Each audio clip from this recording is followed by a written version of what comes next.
Hi, this is Paul. So, as per my usual practice this morning, I woke up and immediately began to see the response to my video. Now, I have to confess that, Nate said you're mocking him. And fair enough, Nate.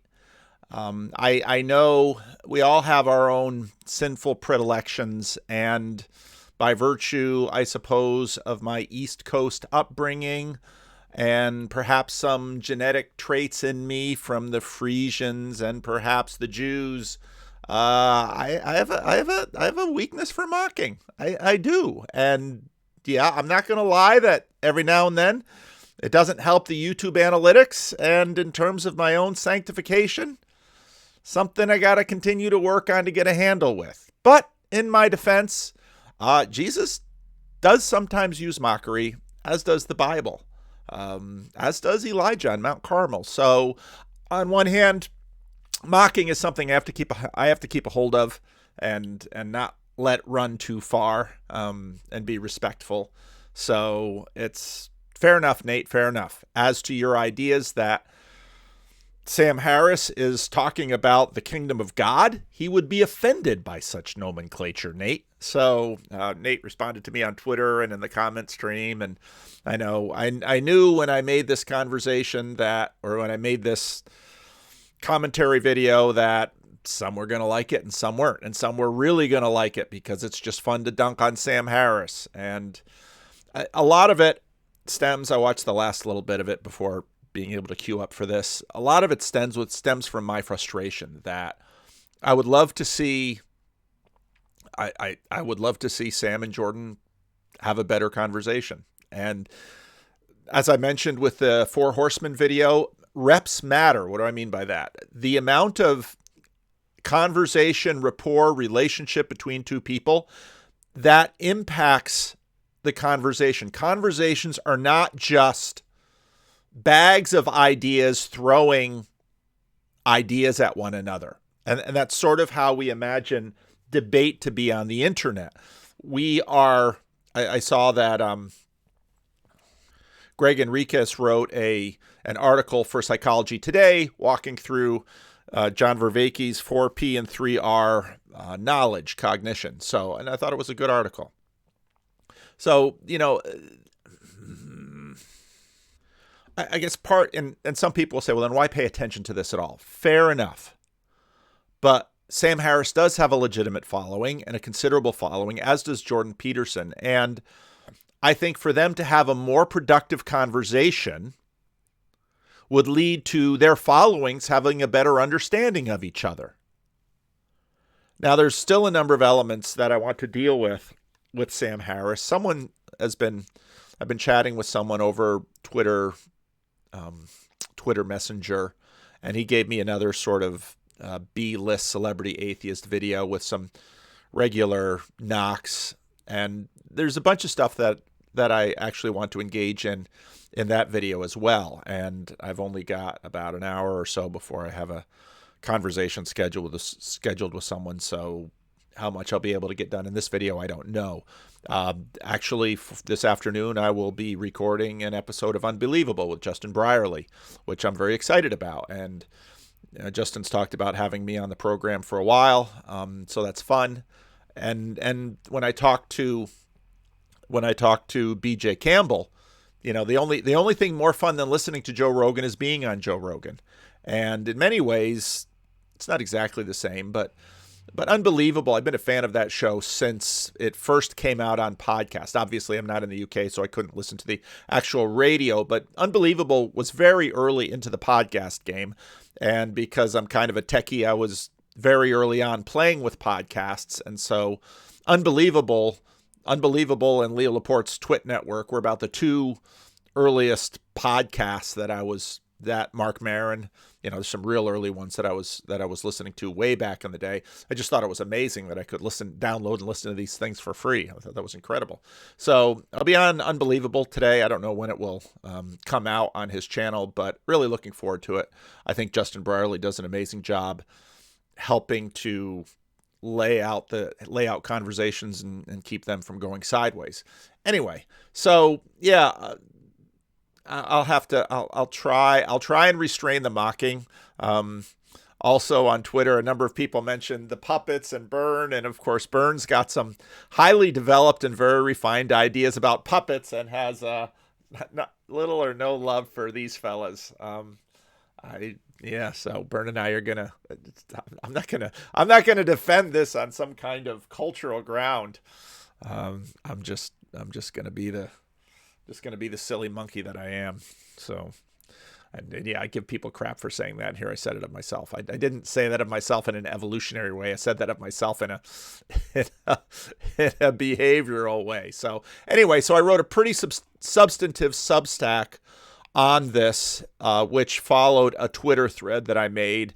And those of you who are following the Vanderclips channel will notice that I uploaded a whole bunch of clips from this, because I'm continuing to refine my practice in terms of reaping and, Grizz says looming, but I think, I forget, someone corrected me, said it's really weaving, reaping and weaving together some of these clips into a coherent way. So, but there's stuff in here that's worth talking about. And again, part of my frustration is Harris just isn't, he's not doing it right. He's not engaging in a conversation. And I see Peterson bending over backwards to try to connect and meet. And again, I use this illustration of their first conversations. Jordan sets up the toys and says, "Let's play together." And Sam just kicks him down with his set speeches. And this area was a pretty good example. I'll try and restrain myself, Nate. I'll try and restrain myself. If I get exasperated a little bit, forgive me. There's a condition called neglect, which is characteristic of certain people who have prefrontal lobe damage. It's not neglect, it's called utilization behavior. Yeah. And these people lose the ability not to act in the presence of a meaningful object. So if they walk down the hall and the door is open, they will go through the door. If you put a cup in front of them, they cannot stop but pick it up, because they don't see cup and infer drinking. Now this is really a kind of an interesting example, because it also infers a loss of agency. And when we get into there's a place later on in here where he talks about texts, and the video that someone sent me talked about literature and texts. And so I'm going to want to do that. I don't know if I definitely won't get to it in this video, but at some point I want to talk about why God would use literature and writing to reveal himself to the world. Now, I think a lot of these arguments against that, Peterson challenged a lot of these arguments anyway, because Christians believe that the first mode of revelation that God uses is general revelation. And what Peterson counters Sam Harris with early on in previous conversations about this question of revelation is that Peterson notes that general revelation, science, let's say, all of the data that we deal with in terms of science is also subject to interpretation. Actually, Nate posted a video that I haven't had a chance to finish yet. Everybody wants to talk to me right now. And I mean by phone. All these probably robocalls and spam calls. Or just I get distracted. What was I thinking? The problem of interpretation is always there. And I think part of the reason that literature is used, because literature actually narrows interpretation down from, let's say, the watching things happen in the world. Part of the reason we watch a video like this is, even though there's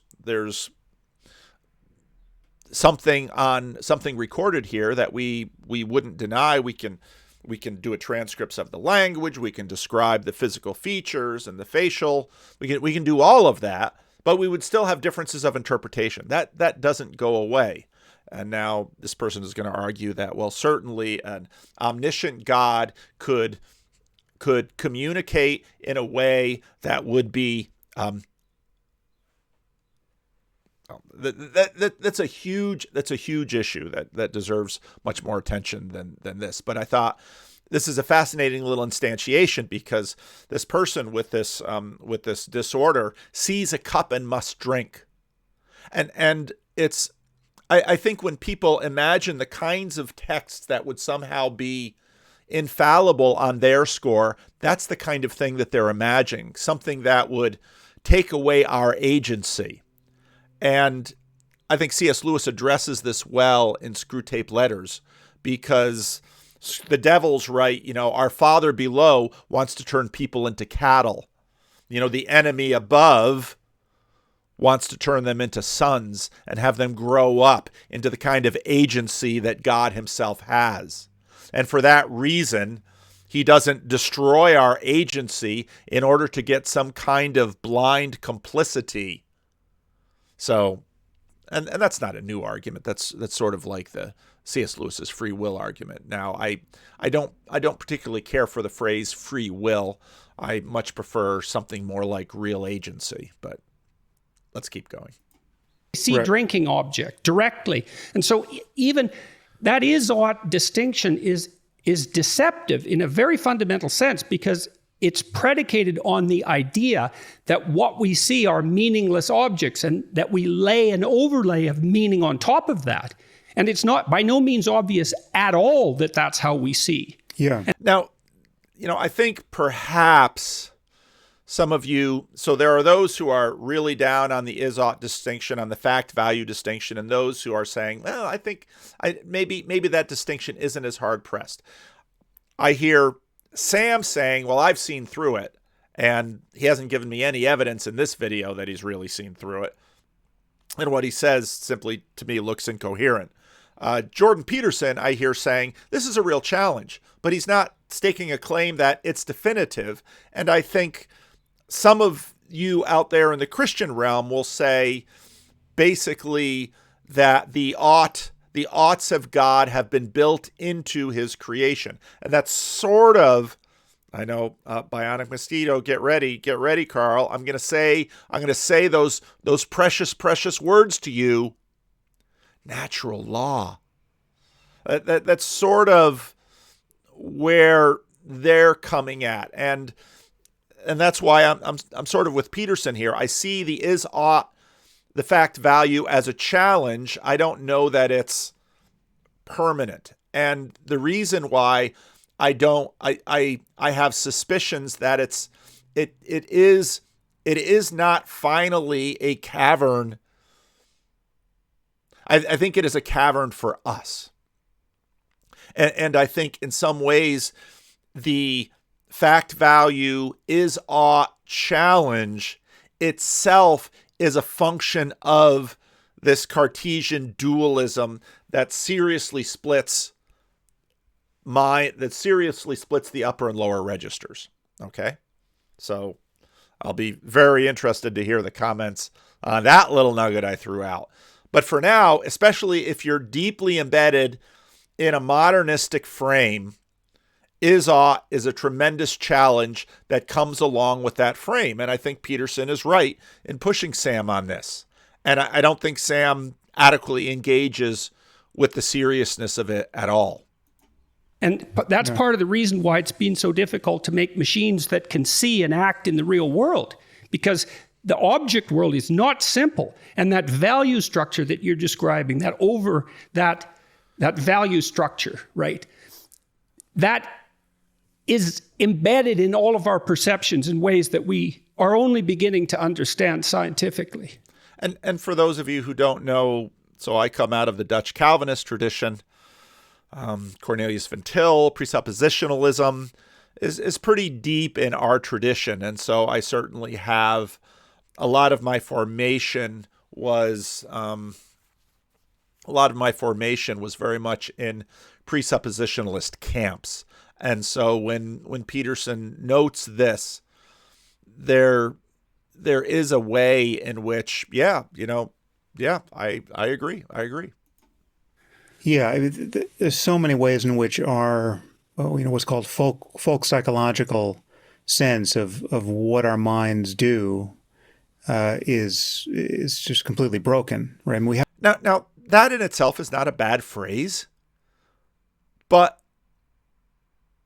I don't see how he's, I can find a way that he's maybe responding to it, but he's not engaging. Peterson has basically just made a pretty deep critique of the worldview that Sam Harris seems to be proposing. And to a degree, I'm really surprised to find Nate Heil coming to Sam's defense, because Nate is not a deeply modernist guy. So, and some of you don't know what Nate, I'm talking about Nate Heil. He's got the Grail Country channel. It's a small channel, but Nate is a big guy in the estuary community. And, I really like Nate a lot. And I've done couple conversations with Nate with other people. Nate and I have never gone one-on-one with some of this stuff, so maybe we will. But again, the quality of Sam's response here to a pretty devastating point that Peterson makes is just not there. It's not a good conversation. We have a sense of the tools we're using to do anything, the beliefs, desires, perceptions, expectations, the movement of attention, right? And our sense of what all of this is from the first person side has definitely broken apart in many respects as we've studied these things neuroscientifically and psychologically. Okay, so basically, I was using sort of the first personal and the third personal. I mean, very similar to what I say. And basically what he's saying is that our naive first-person assumptions about the world have been found to be fallacious through the third personal. And so one of the ways to understand modernity is it's deeply committed to the third personal, the monarchical vision. The problem is that in many ways, the history went from first personal to third personal, and right now all the movement is going back down to the first personal because, again, you look at Nagel, the philosopher. I talked about him quite a bit in years past. Third personal is sort of bottomed out. It can't go any further because you need to once again incorporate consciousness into the system. And I see Harris in many ways as sort of a compatibilist here. Okay, why do I see Sam Harris as consistently incoherent with respect to a whole bunch of this stuff? This is what I hear him saying. Fundamentally, he says, from the third personal, which he prioritizes, these things we know to be true. Determinism. There is no agency. There is no self. Perception that we have is fundamentally illusory. That's the foundation for Sam Harris. And this is, in a sense, the end game of modernity and why people are moving over to the first personal. So what Sam Harris basically sees is this is the world, full, captivated, in some ways nihilistic modernism. There's no escape. There's no entrance. And if you want a real good example of this, look at his conversation on the Dark Horse podcast with Brett Weinstein, because Brett just keeps going here with him. And so, but that's one side of Sam. And then Sam sort of flips around and says, oh, but wait a minute. Given that we can't have anything, we can't know anything, there's a degree in which Sam Harris is sort of like a certain kind of Calvinist in this. And I get that. And that's in a way, that's sort of part of the deep relationship between some forms of Calvinism and modernism. Okay. And again, I identify as a Calvinist. I'm a Christian Reformed minister, a Dutch Calvinist denomination. When I say I'm a Calvinist, a lot of people sort of freak out. I understand where some Calvinism goes. There's lots of different kinds of Calvinism. Okay. It's kind of like the root, and there's a bunch of different branches. So, and in that way, you can have both Doug Wilson is a Calvinist and Marilyn Robinson is a Calvinist. Okay? So, and Karl Barth is a Calvinist. So there's lots of different Calvinists around. It's been around for a few centuries now. So basically what Sam Harris says is, here's the way it is, this third person modernity lockbox that we're all stuck in. There's no agency. Everything is deterministic. Very much falls prey to what C.S. Lewis calls the whole show in his book, Miracles. But given that for Sam Harris, therefore, because when Sam Harris talks about kind of the folk assumptions of reality, he's saying we all imagine we have agency. We all imagine that there's a self at the heart of it. We all imagine we're dealing in a real world. So he talks that way, and then he just sort of flips around and says, because of that, because everything is unreal, therefore do psychedelics and do meditation to continue to tell you that perception is a reality. And, Lewis makes exactly the same point in Miracles with many of the people that he's engaging with at his. So this is a very common move. And as Lewis says in a number of places, both in Miracles, in The Abolition of Man, if this is your world, stick to it. And that's essentially what Brett Weinstein does with Sam Harris in their conversation. And you can find videos that I made about that conversation from a couple of years ago. Sam Harris won't stick to it. Then suddenly it's like, well, wait a minute. We are agents in a world of objects, and we are to arrange the objects to make the world better in order to maximize pleasure and minimize suffering. This whole suffering as evil is another thing we're going to have to get in touch with, because while causing people to suffer certainly might be an expression of evil, suffering in and of itself is not necessarily evil. All right. Fruitless suffering is evil, but the kind of suffering that you have to do. And this is again where Jordan Peterson's meaning system is so much better than Sam Harris's system, because meaningful suffering can be productive. And I think once you say that, Jordan Peterson beats Sam Harris. Now, Sam, if you push him, he'll say, yeah, I can understand why staying faithful to your wife and not drinking beer and cheating on your spouse is a bad idea. Okay, well, there's the point.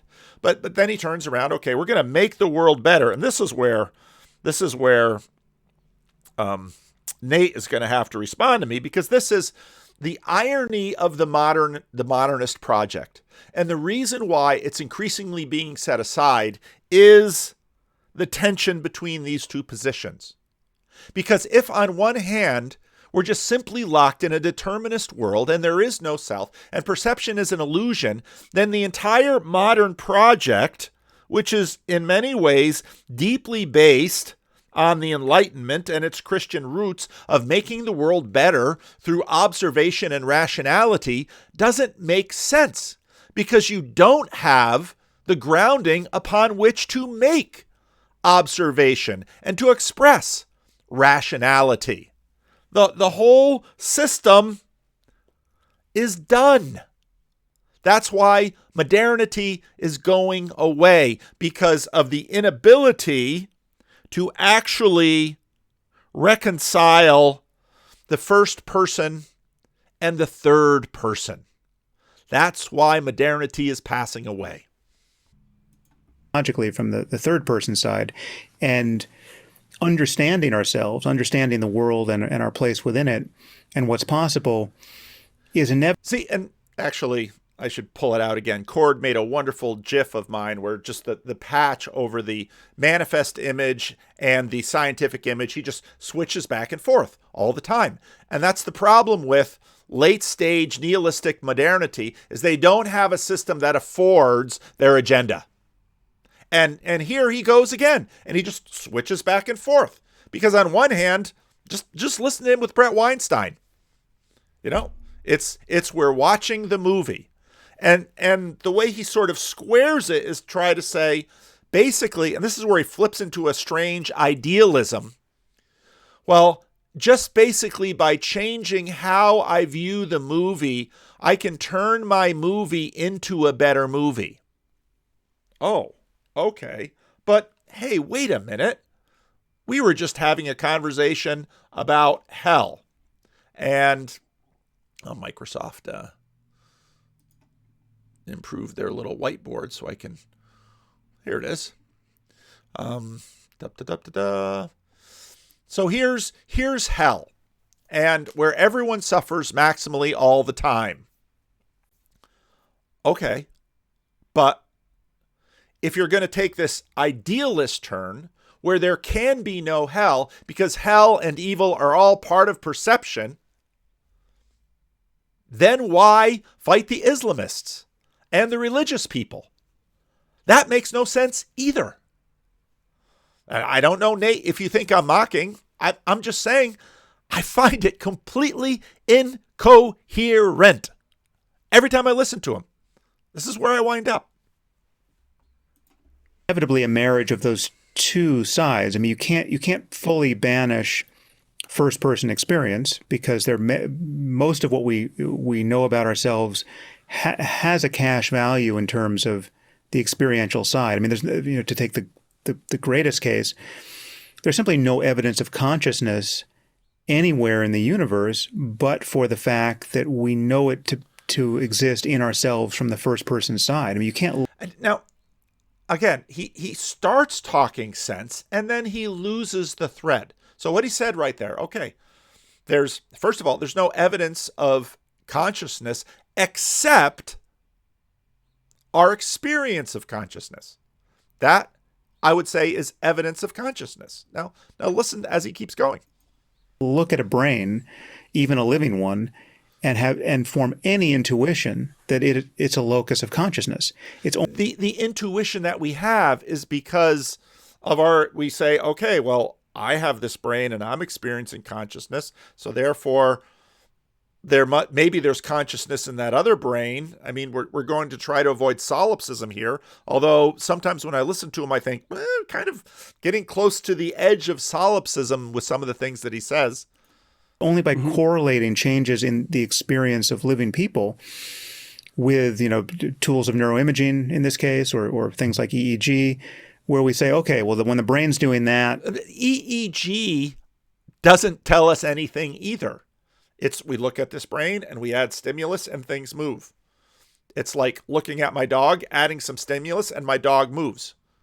Now, that it might be a tell of consciousness, and I don't think that's out of bounds, but again, there is, especially in the modernist system, there is this divide, and that is the problem.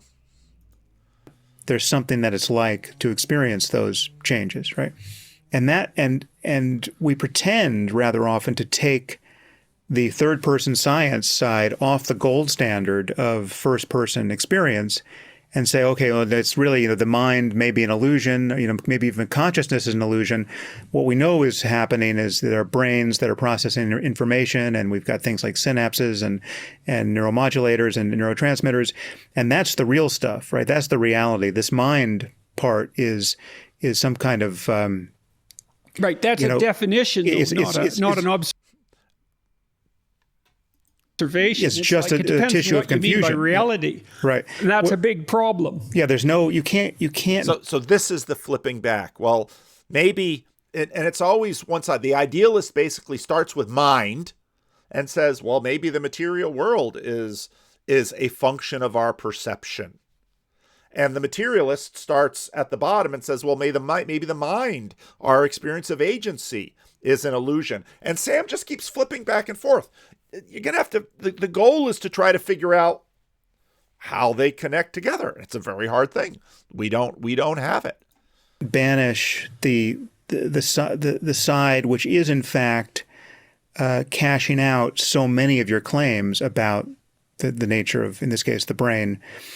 But that's not to say that we can't be deeply mistaken from the first person side about what our minds are doing. I mean, so, the thing that almost never gets stated is that our apprehension of the third person always comes through the first person.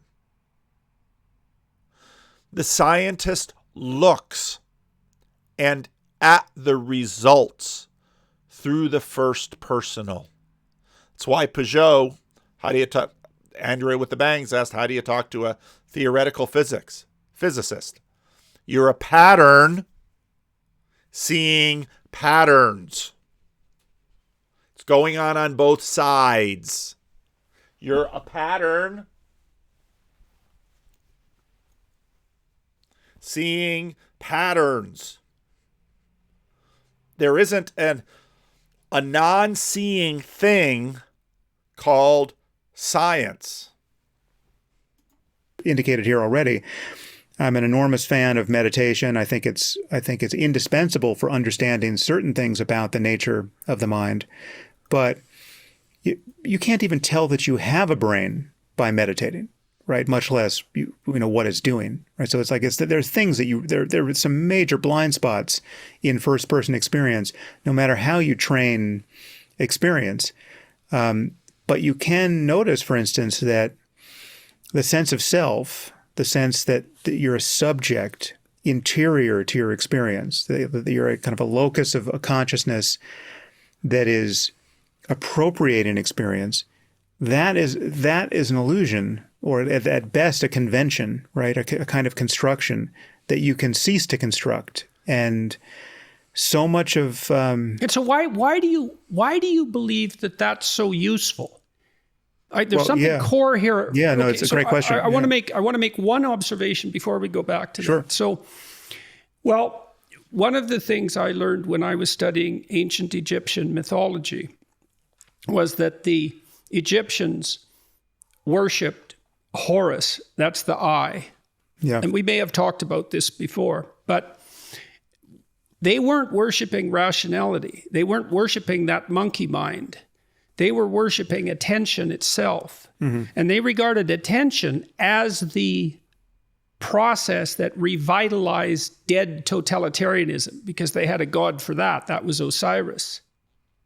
And so there's something, and when the Egyptians were contemplating what constituted proper political sovereignty, they regarded the union of Osiris and Horus as the emblem of proper sovereignty. And that was the Osiris that was rescued from his totalitarian state by his union with Horus.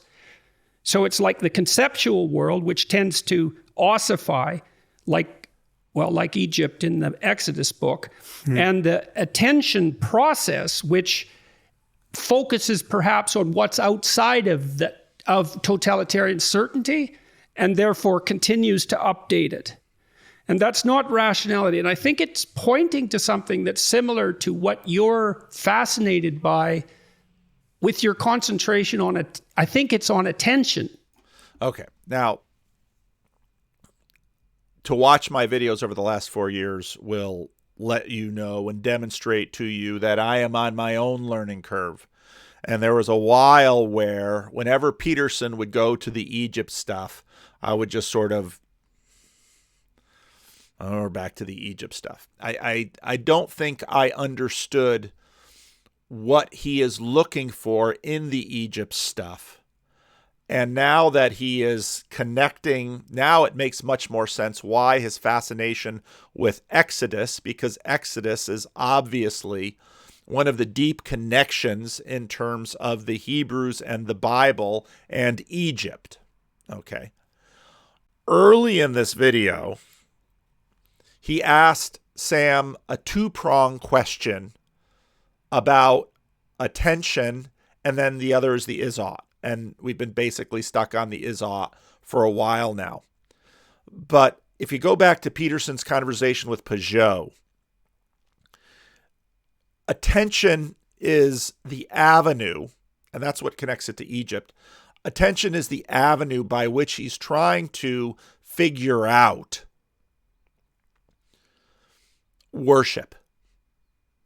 Now, it's helpful to try to understand Peterson's project entire here.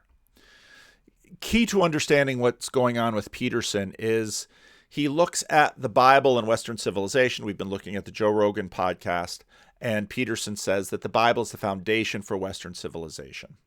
And he looks at Western civilization and he says, in many ways, Western civilization is the peak of what humanity has been able to achieve. Why? First of all, Jordan Peterson is a scientist, and so he looks at data. And one shortcut way of looking at this is power. It's the fact that more people want to move from other places of the world into Western Europe and North America than vice versa. Look at affluence. Look at the respect for women. Look at care of the environment. All of these things that Jordan values, he finds in Western civilization. And he says these come from the Bible. He's also deeply committed to science and Darwin and a bunch of this stuff over here that's built on the Enlightenment. And of course, he sees all of this as built on Western Civ and the Bible too. He sees that, but right now we sort of have a divorce between these two, and you have the religious people over here, and then you have the secular over here, and there's a gulf, and he wants to bridge that gulf. Okay, and so another way to conceptualize this is sort of a Tower of Babel. He's trying to figure out how can we build the system up to understand what's going on. And so he's wrestling with questions of religious belief, of religious practice. And if you go back to his conversation with Jonathan Peugeot about attention and worship and admiration and aspiring to become the ideal, because he's also a Jungian. And so he sees Jesus Christ as the ideal human being. Jung was the son of a Calvinist pastor, not particularly happy one, but a Calvinist pastor nevertheless. Per se, it's not rationality. It's certainly not. Right. It's not the contents of thought. It's something more like direct apprehension. And in clinical practice, Carl Rogers particularly, taking a bit of a leaf from Freud, but he said that if you attend to your clients, which meant listen to them, but it meant attend. It didn't mean engage them in rational dialogue. It meant more like listen. They will transform psychologically as a matter of course. Right. And that's not a small observation that there's potential for correction and potential for correction in betterment built into the deployment of attention. And so if you go 2 videos ago about agapic, the power of agapic attention for betterment, that's sort of it. And that's really a very clever thing to perceive, because you can boil it down to a very binary way that children need attention from their parents, and that attention improves them. Again, back to Vervaeke's observation about agape, that attention is, in a sense, a very low-level, basic agapic power to draw betterment and enhance agency into someone. That's a huge observation, and I don't know.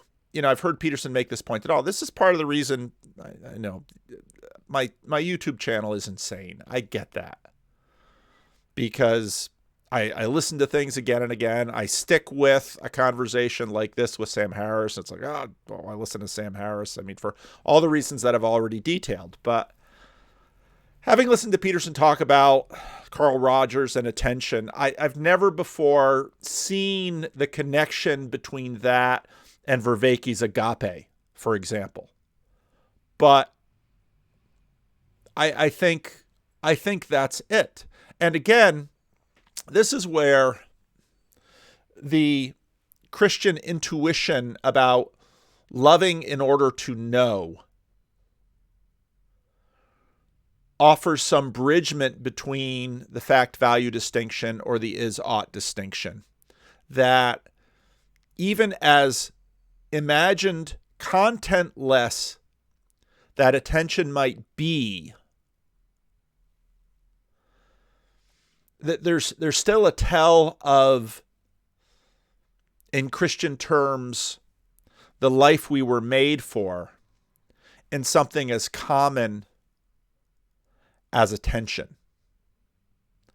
That's a rather profound idea. One, again, why do I make these crazy videos?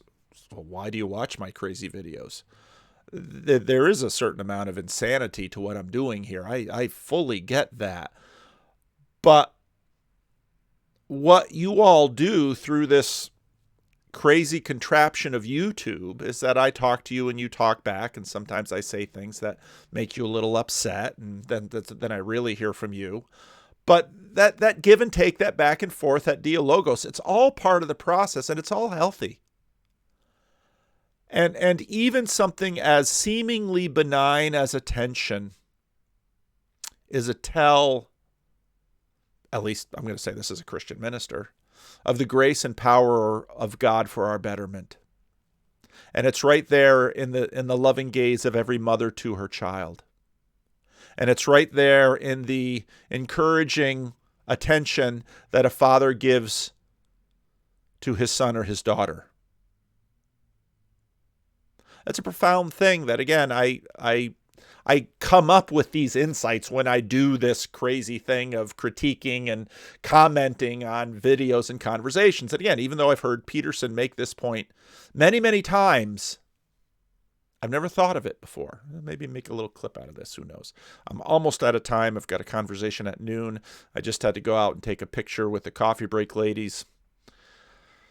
You know, people wonder why I give up my church. I don't give up my church. I love my church. And those coffee break ladies, you know, there's anti-vaxxers, and there's people who are vaxxed up the hilt, and there's people who are wearing masks, and people that think masks are wrong, and there's Republicans, and there's Democrats, and there's all sorts of people all sorts of ladies in that room, black and white, and they're all friends. They transcend all those things, and this gets into what my conversation this afternoon will likely be about. I'd say they do so because of Christ, because in giving him their attention, it diminishes the attention that they pay to masks or no masks, vaccines or no vaccines, Democrats or Republicans. Those things have their importance. I'm not going to disagree with that. But that which is of ultimate importance should derive our ultimate attention. Yeah, so I use attention in a slightly different way, or a more specific way, and differentiate it from something like consciousness or awareness itself. So that, and this is, I think this is, I mean, I'm sure there are different ways of using it, but one tends to meet this definition now. I'm distracted by something that I'll just say, and this is true of me too. One of the things that all of us using higher power equipment like this mic, when I watch my own videos, sometimes I listen to my own breathing. I should figure out how to not hear that, but you know, it's very common. Peterson's setup has it. Sam's setup has it. Maybe I should turn my mic down a little lower. Getting the sound right on these videos, it's far harder than the video. Anyway, I'm sorry, I should distract. In cognitive science and neuroscience, where it's a narrowing of the field of awareness, but there's still a field, or it's like a spotlight within a larger field. So, for instance, I'm looking at you on Zoom now, and I can and you know, again, here he's sort of dealing with the third personal of attention. And what Peterson was talking about was the first personal power of attention.